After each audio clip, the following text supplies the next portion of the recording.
Et bien voilà, il ne reste plus qu'à oublier la caméra. Ah oui, ça va être difficile, je vais faire de mon mieux. Déjà, Elisabeth, merci beaucoup de nous accueillir à Caumont-sur-Durance pour cette visite de l'association Vivre la vie. Donc, s'il fallait expliquer à quelqu'un en une phrase le but de cette association, qu'est-ce que vous diriez ? Alors, s'il fallait expliquer en une phrase, je dirais que c'est apprendre à retrouver la voix de son cœur et la voix de son être pour être en bonne santé. D'accord. C'est s'éduquer à retrouver la voie de la santé. Mmh. Comment vous avez eu cette idée de créer l'association ? Au départ, je suis thérapeute et j'avais toujours eu envie de monter un centre où on puisse se retrouver à plusieurs thérapeutes pour accompagner les personnes. Et je me suis aperçue que ça avait beaucoup de mal à se mettre en route.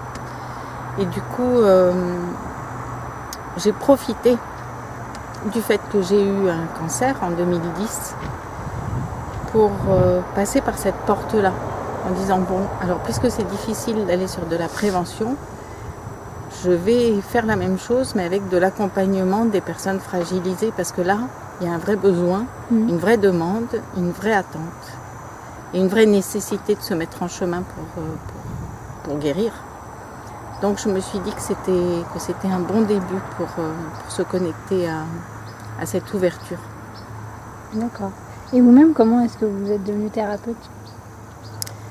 Alors j'ai toujours aimé les autres et j'ai toujours eu envie de travailler en lien avec les autres. Et puis je pense que chaque thérapeute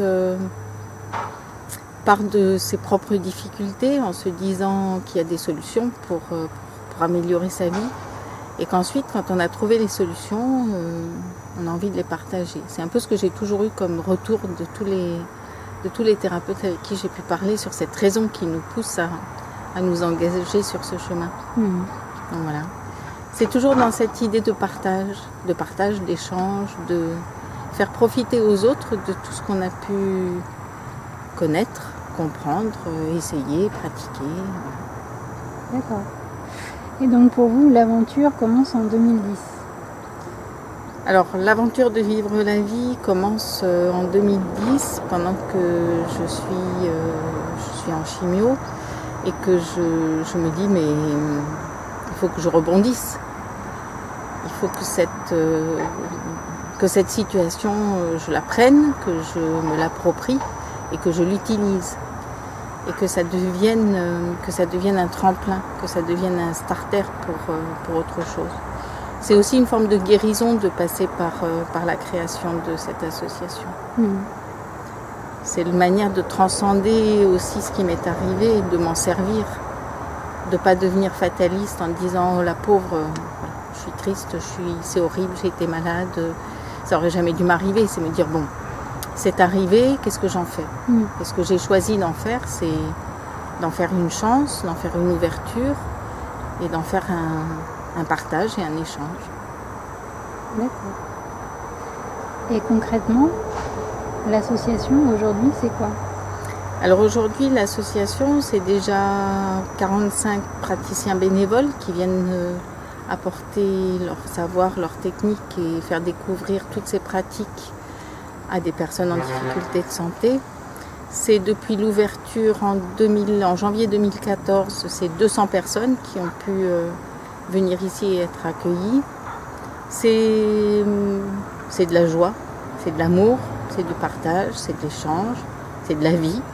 C'est des personnes qui viennent et qui disent mais si vous n'étiez pas là, je serais sûrement déjà mort. Et c'est du bonheur. Et comment viennent les gens en fait ? C'est qui les oriente ? Qu'est-ce qui fait qu'ils entendent parler ? Aujourd'hui, la majorité des personnes sont envoyées par leurs médecins, par les hôpitaux, les unités de centre antidouleur, et puis un petit peu par le bouche à oreille. Ensuite, c'est vrai qu'on passe souvent dans le journal quand on fait des petites soirées ici, on invite la presse et petit à petit ça se fait comme ça. Mais nos premiers prescripteurs aujourd'hui, ce sont les médecins. Les médecins sont les personnes qui sont le plus à même aujourd'hui de recommander ces pratiques pour que les personnes aillent mieux.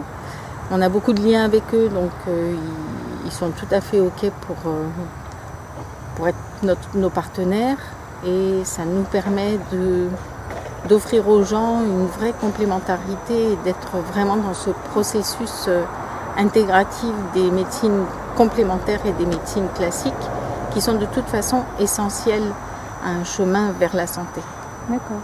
Et les gens qui viennent, du coup, c'est des gens... Quelles sont les pathologies qui font qu'elles viennent rechercher du soutien, Alors on est sur toutes les pathologies chroniques dégénératives, c'est-à-dire que ça va de la fibromyalgie à la sclérose en plaques, à la polyarthrite, le cancer et puis tout ce qui est aussi maladie de Lyme, maladie de Crohn, tout ce qui est pathologie dégénérative, inflammatoire et auto-immune sont des personnes qui peuvent venir adhérer à l'association.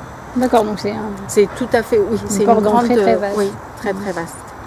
Le sujet sur lequel c'est plus difficile pour nous, c'est tout ce qui est psychiatrique, parce qu'on n'a pas la compétence ni les capacités d'accueillir des personnes qui sont dans des situations de ce style-là.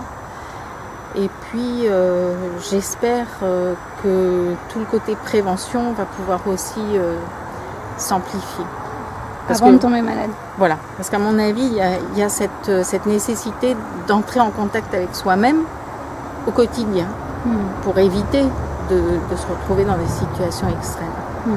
Après, on vit dans un monde qui nous sollicite tellement à tout niveau que c'est vrai que je pense essentiel d'avoir cette capacité et cette conscience de l'importance de se recentrer sur soi, d'être en contact avec son intériorité pour percevoir quand on va bien, mais percevoir surtout quand on va mal. Quand on va mal, mettre en œuvre des systèmes de fonctionnement qui permettent que ça ne dégénère pas, justement. Vous parlez de revenir à soi, à ses ressources intérieures, mais la nature aussi joue un rôle important. Là, la nature aussi, oui. On est dans le centre à Caumont et c'est vrai que la nature est très présente. Oui, on essaye aussi de travailler sur tout ce qui est rapport à la nature, travailler sur l'environnement, la conscience de la nécessité d'être dans un environnement positif pour notre santé. On a un adhérent qui a créé une activité marche afghane et tous les lundis, il propose aux adhérents ici de venir marcher dans la nature, justement. Parce que l'exercice physique fait partie aussi de tout ce qui est essentiel à la personne et à notre corps et à notre bonne santé. Quelles sont les disciplines que vous proposez donc, en découverte? Alors, la découverte, c'est tout ce qui est massage, réflexologie plantaire, art-thérapie, sophrologie. Je vais sûrement en oublier. L'hypnose. Il y a des psychologues, il y a des psychanalystes, il y a des écoutants, il y a qu'avons-nous d'autre? On travaille aussi en nutrition. Oui, j'ai vu la cuisine tout à l'heure. Oui. On fait des ateliers où on essaye de montrer qu'il est possible de manger sain, mais de quand même se réjouir et de faire des plats tout aussi délicieux que dans d'autres situations plus classiques. On essaye vraiment de faire prendre conscience aux gens qu'ils ont la capacité de savoir ce qui est bon pour eux. Et de découvrir toutes ces pratiques, ça leur permet de se reconnecter à cette capacité. Après, on fait de l'individuel et on fait aussi du groupe. Donc des ateliers de groupe où les gens peuvent se rencontrer, échanger, partager et profiter du bonheur d'être ensemble. Alors ça se porte. Oui. C'est vrai que l'effet du groupe... Oui, le lien est un des premiers soins. Alors ça se fait en sophrologie, en art-thérapie, en yoga, et puis la marche afghane dont je vous parlais, tous les lundis matins, qui permet aux gens aussi de se retrouver à l'extérieur, ça c'est important. Et on a pas mal de personnes ici qui se sont fait des amis, qui ont lié connaissance et qui ont des activités extérieures ensemble. Et ça aussi c'est formidable, parce que la maladie isole et que l'isolement est un des facteurs aggravants pour les personnes. Donc concrètement, si quelqu'un vous appelle pour vous dire que il ou elle est intéressé pour adhérer, comment ça se passe? Il y a un premier entretien, Oui, alors ils prennent rendez-vous avec une personne qui va les écouter, qui va essayer de leur apporter d'abord la connaissance de la manière dont ça se passe à l'association, et puis aussi cette orientation peut-être sur les premiers soins. C'est-à-dire, une personne ou une autre va avoir plus de bienfaits sur une thérapie ou une autre thérapie. Donc c'est essayer d'orienter les personnes pour que ça soit plus simple pour eux, d'essayer d'entendre ce qui leur manque et vers où ils seraient le plus améliorés, entre guillemets. Et puis présenter le projet de l'association, qui est un projet qui n'est pas venir recevoir des soins pas chers, qui est vraiment un engagement à la découverte des pratiques et à la mise en œuvre d'un nouveau fonctionnement personnel. Donc c'est bien expliquer cette perspective nouvelle qui s'offre aux personnes, qui est complètement différente que de la consommation. On ne vient pas ici consommer, on vient ici se prendre en charge, on vient ici s'engager pour sa santé. Et ça, c'est important que ce soit dit tout de suite au début. Oui. Et du coup, donc, si la personne est intéressée, elle va payer une cotisation à l'année? Oui, elle paye une cotisation à l'année qui démarre le jour de son adhésion et qui se termine la veille de son adhésion l'année d'après, qui lui permet de découvrir toutes les pratiques qui sont proposées ici. Et si une des pratiques lui convient parfaitement, elle pourra ensuite voir le praticien en dehors, dans son cabinet, pour faire un vrai suivi. Ici, il n'y a pas de suivi, c'est vraiment de la découverte. Et à côté de ça, la personne pourra aussi s'engager sur un programme d'éducation pour le soutien de la santé qui s'appelle la Percée. Et là, il y a un complément au niveau financier à donner. Et ce sont des praticiens qui sont, eux, rémunérés, contrairement à ceux pour la découverte qui sont bénévoles, et qui vont amener la personne à un vrai travail. C'est un peu une école pour la santé. C'est sur une année, l'équivalent d'une année scolaire, à raison d'une demi-journée par semaine. Et là, c'est un suivi, un travail, une éducation. Avec plusieurs praticiens. Avec plusieurs praticiens, plusieurs thèmes. Et voilà, des évaluations. C'est l'école, c'est retourner à l'école. D'accord. Et vous me disiez tout à l'heure que vous allez aussi développer ce programme dans différents centres de formation qui existent déjà chez les soignants. Oui. Essayer de développer ce programme à l'extérieur justement pour aller toujours sur ce chemin de la prévention. Et sensibiliser donc les soignants qui eux aussi sont en première ligne. Et sensibiliser les soignants qui sont aujourd'hui dans une vraie recherche et dans une vraie demande pour permettre aux personnes d'intégrer plus la globalité de la nécessité de la santé. On peut pas se couper en rondelles pour être en bonne santé. Voilà, ça marche pas. Et c'est surtout, je pense, de sensibiliser les soignants à leur propre santé qui vont faire qu'ils seront un meilleur modèle pour leurs soignants. L'éducation, c'est comme avec les enfants. Il faut s'appliquer à soi déjà. Et si on dit à son enfant en fumant sa cigarette, excuse-moi chérie, c'est très mauvais pour la santé, ça marche beaucoup moins bien que quand on a vraiment pris conscience de tout ce qui était nécessaire et de tout ce qui permet de se maintenir en bonne santé.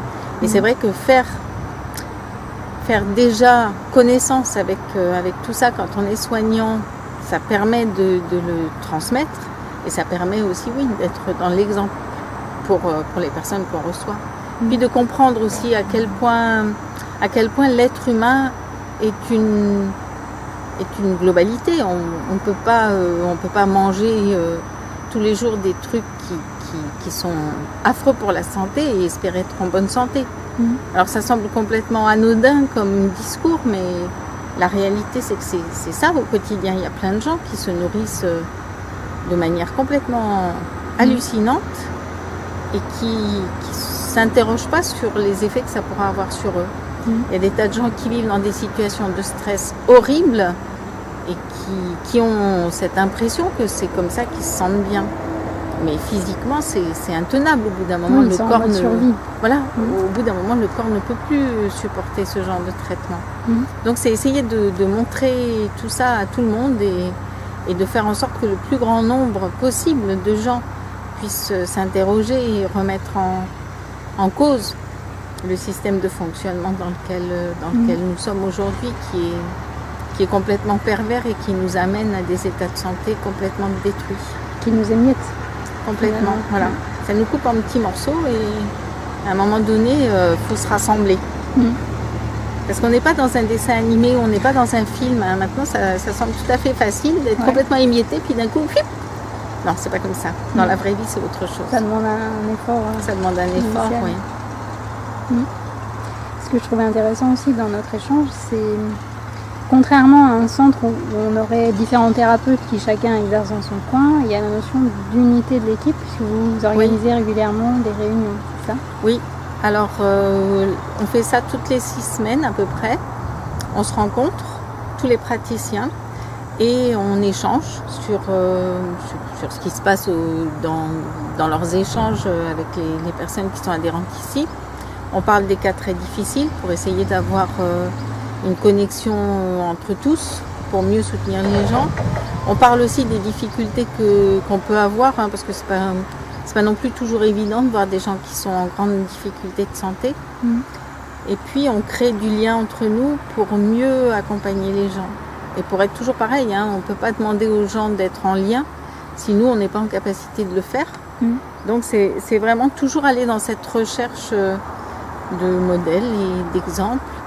Et quand les personnes qui sont adhérentes à l'association voient un praticien qui leur dit « Ah ben j'ai discuté avec tel praticien que vous avez vu et je vais moi aussi essayer de vous accompagner sur la problématique dont vous avez parlé avec lui », la personne elle se sent entourée, elle se sent accompagnée complètement autrement que si chacun prend un petit morceau et n'est pas dans cette intégration de chaque pratique et de chaque étape de l'évolution de la personne. Donc c'est important aussi toujours pareil, c'est important d'être dans la même vision pour soi et pour l'équipe que dans la vision qu'on veut porter aux personnes qui adhèrent ici. Et ce que j'aimais aussi, que vous avez bien souligné dans notre échange tout à l'heure, c'est comment utiliser un langage concret pour amener tout le monde dans l'aventure. Toutes les instances administratives, tout ce qui nous régit au quotidien en France. On sait qu'on a quand même une lourdeur administrative assez prononcée par rapport à nos voisins européens. Et ça fait aussi partie de votre challenge au quotidien. Alors l'idée c'était que si on accompagne des personnes en étant dans notre coin, on leur permet toujours pas d'intégrer quelque chose de global. Donc pour moi, il est impératif de partir de là où nous sommes dans la réalité, c'est-à-dire que il y a des instances qui gèrent l'ensemble du monde médical. Et pour moi, ces instances-là sont des références. Donc je souhaite pouvoir intégrer leur code et faire partie de ce qui, pour eux, est impératif pour la santé. Je n'ai pas du tout envie d'être en opposition, je n'ai pas du tout envie de prendre parti pour un côté ou pour un autre. Pour moi, il y a une nécessité absolue de tous s'unir à tout niveau pour aider l'humain à vivre en bonne santé. Et pour aider l'humain à vivre en bonne santé, il faut aller toujours faire référence à ce qui est en place et proposer d'intégrer des pratiques complémentaires à ce qui est en place. C'est agrandir un peu la zone de confort et la zone de possibilité de santé des personnes. En partant de ce qui existe déjà. En partant de ce qui existe déjà. Il y a des choses magnifiques qui sont faites. Aujourd'hui, moi je sais que la maladie que j'ai eue, j'ai pu en sortir grâce à l'intervention de plusieurs personnes. Si le chirurgien qui m'avait opéré ne m'avait pas opéré, je serais morte aujourd'hui. Si la personne que j'ai rencontrée pour faire une chimiothérapie ne m'avait pas suivie, peut-être que je ne serais pas morte, mais peut-être que oui. Donc c'est des personnes qui ont contribué à ma bonne santé. À côté de ça, j'ai aussi travaillé avec des praticiens en art-thérapie, en massage, en hypnose. J'ai fait du yoga, j'ai fait tout un tas de choses qui m'a permis de garder cette intégrité, cette globalité de mon être et qui me permet aujourd'hui d'être vivante et en bonne santé. C'est le tout. C'est le tout. Coordonné. Si je ne m'étais pas fait opérer, je serais morte aujourd'hui. J'aurais pu faire tout le reste. C'était impossible. Donc il y a vraiment cette nécessité. Et il y a prendre en compte le monde dans lequel on vit, avec ses difficultés, avec la pollution, avec toutes les intoxications auxquelles on a à faire face au quotidien.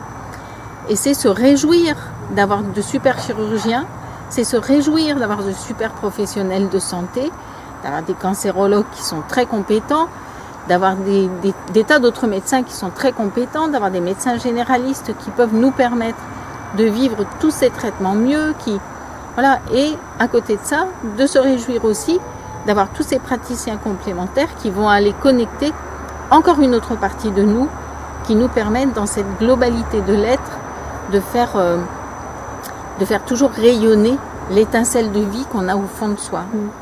C'est l'intelligence collective en fait. C'est l'intelligence collective. Tout le monde a sa place. Oui, tout le monde a sa place. Et tout le monde est essentiel à cette place. Et la personne est au centre.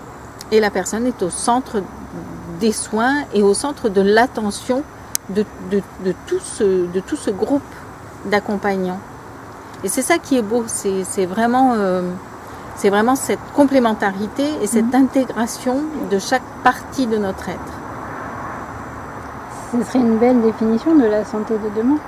C'est une belle définition de la santé de demain et c'est ce que j'espère pour demain. C'est que vraiment cette intégration devienne incontournable pour tous. Et donc, pour terminer, votre rêve pour vivre la vie? Alors le rêve absolu pour vivre la vie, c'est d'abord d'arriver à ouvrir des centres dans chaque département français. Ensuite, de quitter les frontières de la France pour pouvoir travailler aussi sur le territoire européen. Et puis ensuite, pourquoi pas le monde. Je pense que vraiment il y a cette nécessité de médecine intégrative et que c'est pour moi incontournable. Incontournable et un beau projet où tout le monde est réuni face à la plus belle chose qui nous soit donnée aujourd'hui, c'est d'être vivant et en bonne santé. C'est un présent. Voilà, c'est un vrai cadeau et il faut toujours remercier pour les cadeaux et puis essayer de les maintenir dans leur meilleur état possible. En tout cas, je vous souhaite bonne chance pour cette belle envolée, cette belle percée de vivre la vie. Et pour les personnes qui seraient intéressées, donc en octobre, 1er et 2 octobre, vous organisez, vous l'appelez comment, un colloque, un séminaire. On a appelé ça les rendez-vous santé de vivre la vie. Voilà, le 1er et le 2 octobre sur Paris, dans une salle boulevard Charonne, c'est la salle Charonne. Nous serons là pour 2 jours avec des interventions de médecins, justement, qui vont parler de cette santé intégrative, des interventions de praticiens qui vont aussi parler de cette santé intégrative. Et puis vous serez là aussi, Nathalie, pour parler de ce magnifique projet qu'on a finalement tous ensemble, de faire de ce monde un monde en meilleure santé. Super. Et donc c'est ouvert à tout le monde? C'est ouvert à tous. C'est ouvert à tous. C'est sur le site de l'association vivrelavie.net.